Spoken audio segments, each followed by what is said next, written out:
There are people who leave behind them a beam of light. This is unquestionably the case for Marthe. So this month, Net for God will introduce you to her. It's true that for about 50 years, this woman who was seriously ill received in her room over 100,000 people whose lives were changed, illuminated and moved by their meeting.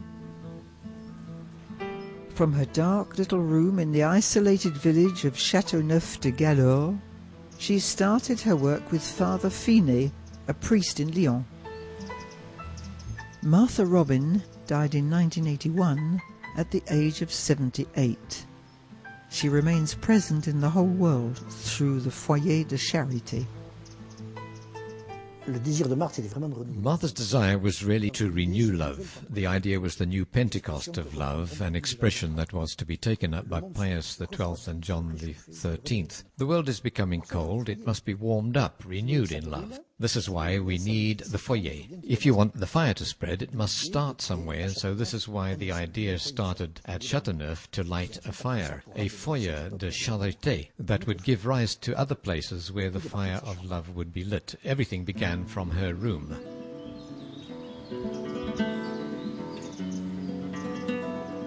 Marthe was a girl in a little village in the south of France, Châteauneuf-de-Galore, where she was born in 1922. The family farm of Joseph Robin, Marthe's father, was in a hamlet called La Plaine. Owners of 32 acres of farming land, the Robin family was not rich. They had enough to live on, even if it was the cost of a life of hard work and no comfort.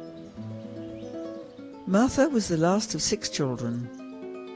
The children went to the primary school that gave them an excellent foundation for the whole of life. But socially their world was uncultivated, even rough. Her parents were Catholic, but not practicing Catholics. She was a small country girl, intelligent, a bit of a joker, quite pretty. So she was a child discovering life with God as well, who was learning to work on the farm, taking care of the livestock, living with the changing of the seasons. So she is someone who has her feet solidly anchored on the ground. La caractéristique de Marthe qui me touche le plus, c'est sa simplicité. What characterized Marthe was her simplicity. As I knew her, she was very simple. She made it easy to connect. Straight away, Marthe put you at ease. She asked simple questions about life. She was genuinely interested in your daily life.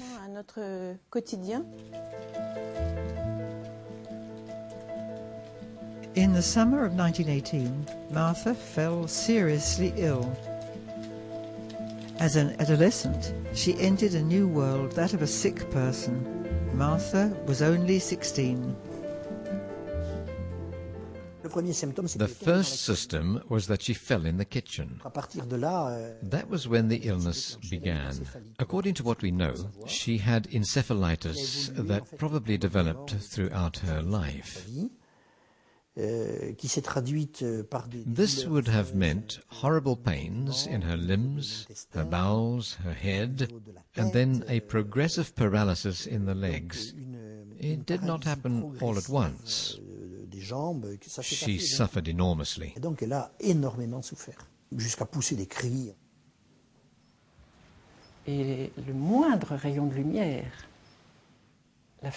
slightest ray of light made her suffer, or even faint. It was unbearable. The retina had been totally damaged. But people who went to see her hadn't the slightest idea of all this. The only outward sign was the darkness.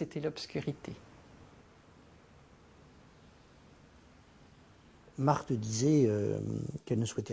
used to say that she wouldn't have wished anyone to experience what she went through. So she looked for meaning in her life, and she started looking in the direction of God.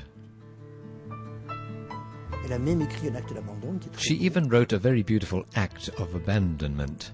And at that time, it was obvious that whilst she was searching for a meaning to all this, there was something that still needed to happen. She wanted to give herself, but she was not taken. There was a kind of desire in her that was not yet fulfilled. Then, in 1928, everything changed.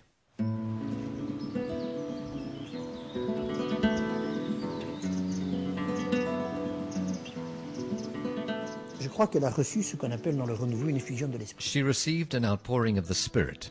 I think you could express this in other terms, but the reality is that the Holy Spirit descended upon her. She experienced a kind of Pentecost. Abbé Faure, the parish priest who wanted to revitalize the Catholic faith in the village, brought in 2 Capuchin monks from Lyon to preach at a mission in the parish, and the monks went to visit the sick. So they went up to see Marthe. They were Capuchins, that is, Franciscans. They preached union with Christ on the cross, the world transformed by the transforming power of the cross. My sufferings, united with those of Christ, save the world. And that is what the Capuchin said to Marthe. And at the moment she received an outpouring of the Holy Spirit, she understood. Saint Francis of Assisi remained a lifelong friend of hers after that. So she really received a grace of transformation, and her life was turned upside down.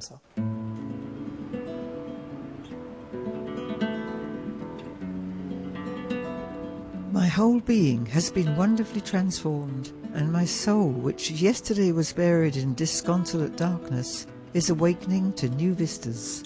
At one point I feared I would have no more strength, no more will for anything. What